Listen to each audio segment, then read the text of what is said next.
Messieurs, bonjour, bienvenue à tous au sommaire de votre journal. Réunion OPEP et non OPEP ce vendredi à Vienne sur l'avenir de l'accord de la baisse de la production. Quels sont les enjeux du marché pétrolier mondial? Quels sont les scénarios qui se profilent à l'horizon? Des réponses à suivre dans un moment. Agriculture, le coup d'envoi de la campagne moisson-battage donné hier dans la wilaya de Chlef, 2 millions de quintaux et la production céréalière attendue pour cette saison. Du sport dans la dernière partie de notre journal avec la 18e édition des Jeux méditerranéens à Tarragone. Notre sélection de football de moins de 18 ans fait son entrée en lice pour affronter le pays hôte, l'Espagne. On entame notre journal avec cette information. Le ministre de l'Habitat, de l'Urbanisme et de la Ville, Abdelwahid Temmar, effectuera demain des rencontres avec notre communauté algérienne établie au Royaume d'Arabie Saoudite et aux Émirats Arabes Unis. Lors de ces journées d'information, il sera question de la promotion du logement promotionnel public LPP, et ce en application des instructions du président de la République Abdelaziz Bouteflika, compte tenu de l'opération élargie aux membres de la communauté algérienne établie à l'étranger en leur consacrant un programme spécial.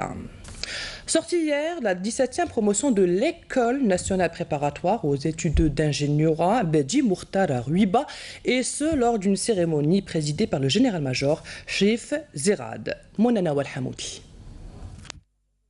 Après avoir présidé la cérémonie de la sortie de la 17e promotion, le général-major Chérif Zerad, chef du département emploi-préparation à l'état-major de l'armée nationale populaire, a inspecté les différentes unités de l'école nationale préparatoire aux études d'ingénierat Bedji Mourtar.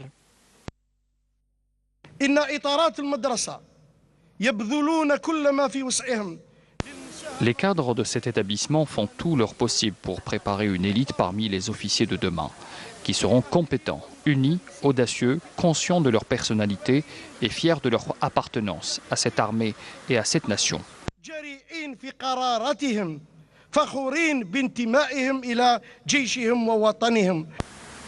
Après la prestation de serment, la remise des grades et des diplômes aux lauréats et la passation de l'emblème national, le général-major a donné son accord pour baptiser cette promotion au nom du défunt Moudjahed Dhil Slimane, dit le colonel Sissadaq. La cérémonie s'est poursuivie par une parade minutieusement exécutée par les différentes promotions sortantes. Au terme de cette cérémonie, les meilleurs étudiants ont été distingués. Un hommage a été également rendu à la famille du défunt Moudjahed Dhil Slimane. Comme annoncé dans les titres, la réunion ministérielle des pays OPEP et non OPEP, prévue respectivement ce vendredi et demain samedi à Vienne, et ce pour discuter de l'avenir de leur accord de 2016 qui vise à limiter leur production dans l'objectif de redresser les prix du brut. Quels sont les enjeux? Quelles sont également les tendances? Voici les réponses avec Bouchra Bouali. L'avenir de l'accord d'Alger est au cœur des discussions de la réunion de l'OPEP et de ses partenaires qui se tient les 22 et 23 du mois en cours à Vienne. Pour rappel, l'accord d'Alger qui a été adopté en 2016 vise à limiter la production pétrolière dans l'objectif de redresser les prix du brut. En septembre 2016, sous l'impulsion du président de la République, M. Abdelaziz Bouteflika, l'Algérie avait œuvré à la conclusion d'un accord. L'accord d'Alger pour stabiliser le marché pétrolier et susciter l'émergence de conditions favorables à la reprise de l'investissement pétrolier. La rencontre s'annonce tendue entre l'Arabie Saoudite et la Russie d'une part, favorable à un assouplissement des quotas, et l'Iran, l'Irak et le Venezuela d'autre part, qui refusent d'approuver une quelconque hausse de la production. Tandis que l'offre mondiale pourrait être perturbée par les problèmes de production du Venezuela et les sanctions américaines contre l'Iran, l'Arabie Saoudite et la Russie ne cessent de plaider en faveur d'une augmentation de la production. Mais pour ménager les opposants à toute hausse de la production, Riyad suggère de ne pas toucher aux objectifs fixés par l'accord de limitation de 2016, et ce à travers une réallocation au sein de l'OPEP de quotas de production non utilisés par certains pays comme le Venezuela. En réaction à un éventuel assouplissement des quotas, le Venezuela et l'Iran ont demandé à l'OPEP de maintenir son unité, affirmant que toute augmentation de la production des autres membres au détriment de leur part de marché va à l'encontre des statuts de cette organisation pétrolière destinée à protéger les intérêts de chaque pays membre. Quant aux autres pays pétroliers, la majorité préfère d'abord voir les prix augmenter de manière substantielle avant de changer de cap. L'Algérie, quant à elle, a affirmé qu'elle œuvrerait avec les pays membres de l'OPEP et Europep durant la réunion de Vienne à garantir l'équilibre entre l'offre et la demande pour préserver la stabilité des marchés pétroliers. Une stabilité incertaine traduite par un rebondissement des cours du brut après une forte baisse, signe d'une grande indécision dans l'attente des conclusions du sommet entre l'OPEP et ses partenaires.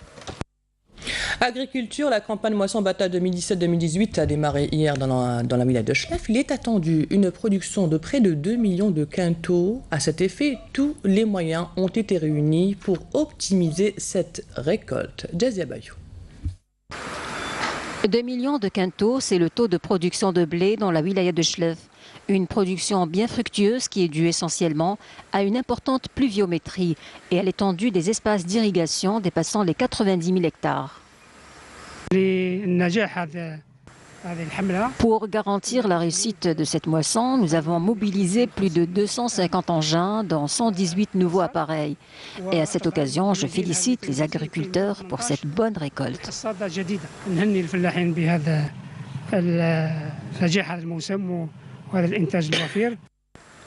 Des mesures ont été prises pour la récolte et le stockage dans 15 points au niveau de la wilaya, avec une capacité de contenance dépassant les 800 000 quintaux.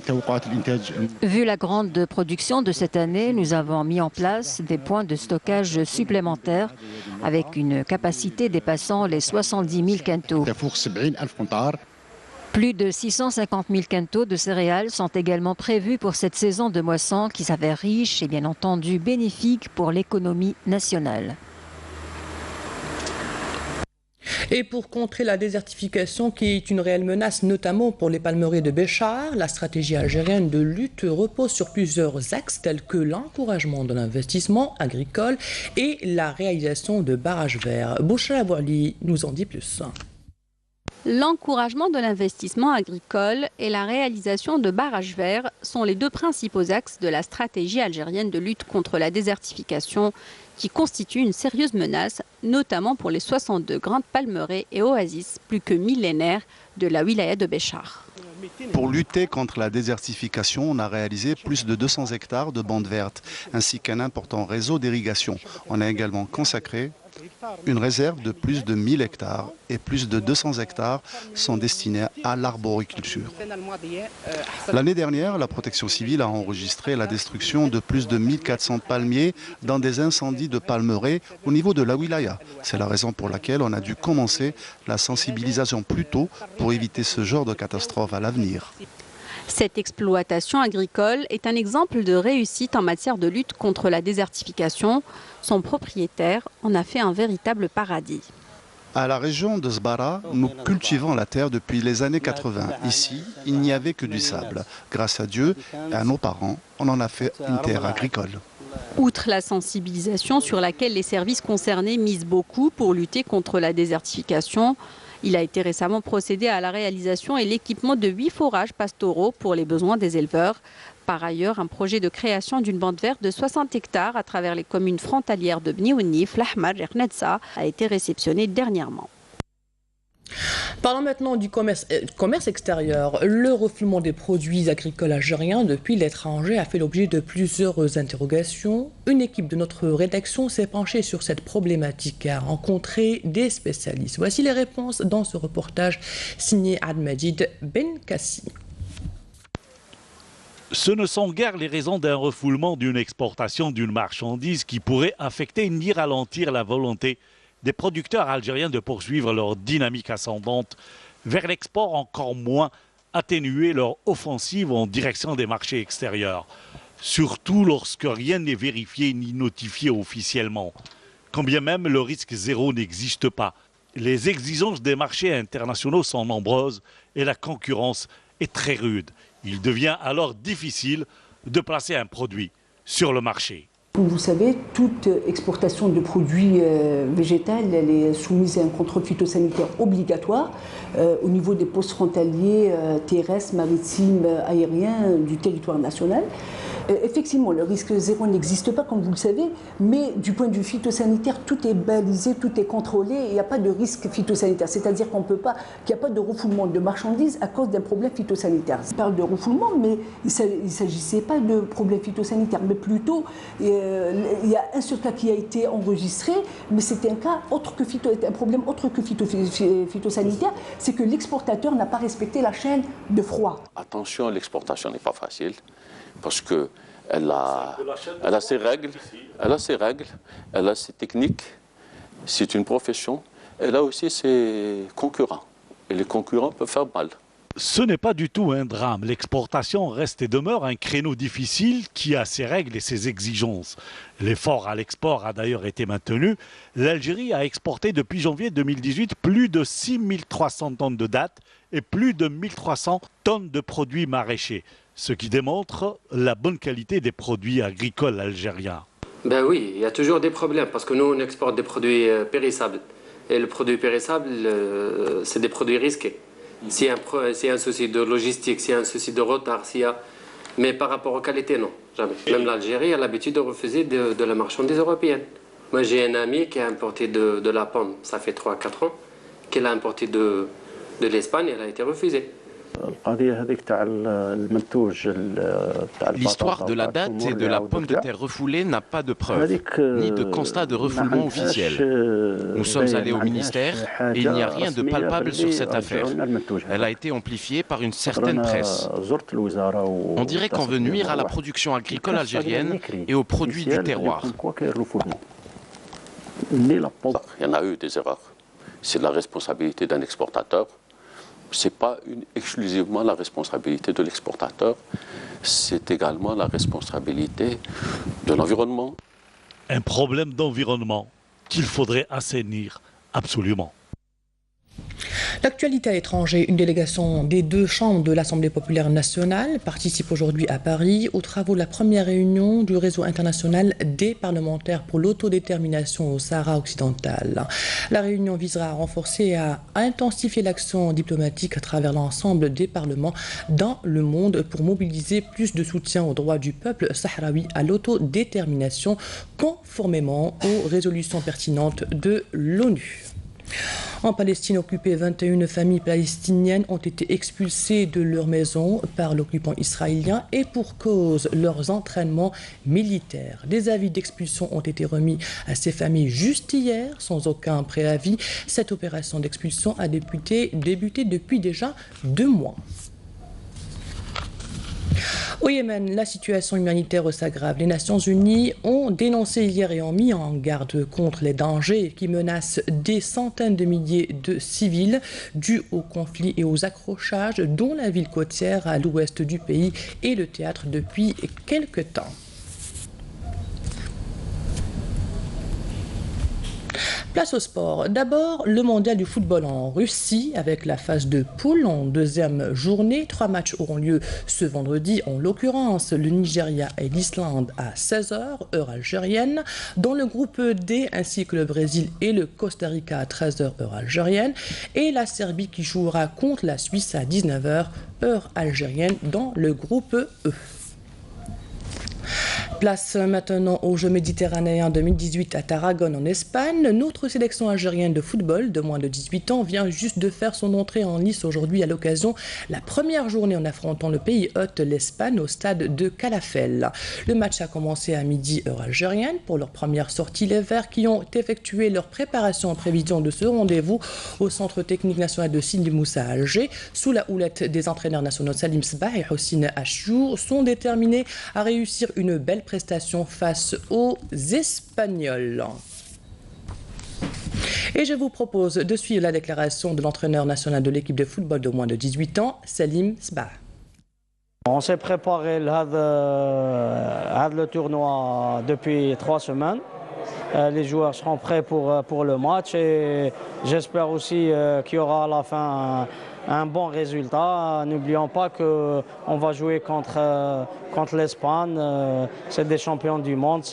Ils ont les meilleurs jeunes au monde. Et Inch'Allah, pour nous, ça sera bénéfique. Et je vous propose maintenant de suivre la déclaration du nageur Oussama Sahnoun. Surtout, c'est mon premier objectif de l'année, Inch'Allah. Donc, normalement, je me suis bien entraîné pour ça. Ou, Inch'Allah, comme prêt le jour J à la compétition. Voilà, donc, Inch'Allah, نكون كما يقول في حسن الظن إن شاء الله. ونشرف الجزائر إن شاء الله بأحسن الشريف. Bon courage à nos athlètes. Et voici maintenant une carte postale de la ville de Tarragone en Espagne qui abrite les Jeux méditerranéens 2018. Une carte postale signée par notre envoyé spécial Mokhtar Hamadi. Plus que quelques heures avant l'ouverture de ces 18e Jeux méditerranéens ici à Tarragone, une charmante ville que nous vous proposons de découvrir, une ville d'histoire et de sport par excellence. Et si vous êtes de passage pour une simple visite touristique ou pour assister aux Jeux, vous ne serez certainement pas déçus. Tarragone vous séduit dès le premier contact par son décor typiquement catalonien, méditerranéen, mais surtout par son histoire reflétée avec fierté par son architecture. Et ils sont nombreux chaque année à la visiter. Tarragone va se retrouver pendant 10 jours et le temps d'une édition des JM en ville de sport. C'est une ville d'histoire, c'est très joli, c'est beau, c'est propre. Ben, je me plais, ouais, c'est très intéressant. Et comme l'Espagne est devenue ces dernières années une destination incontournable des touristes algériens, ils ne vont certainement pas rater l'occasion d'allier tourisme et sport. Et c'est la fin de cette édition préparée par la rédaction de Canal Algérie. Merci à vous de l'avoir suivi. Dans quelques instants, les prévisions météo de Fariel Chir. L'information continue sur notre site 1tv.dz, sur YouTube Canal Algérie ou sur notre page Facebook. Bonne semaine. Au revoir.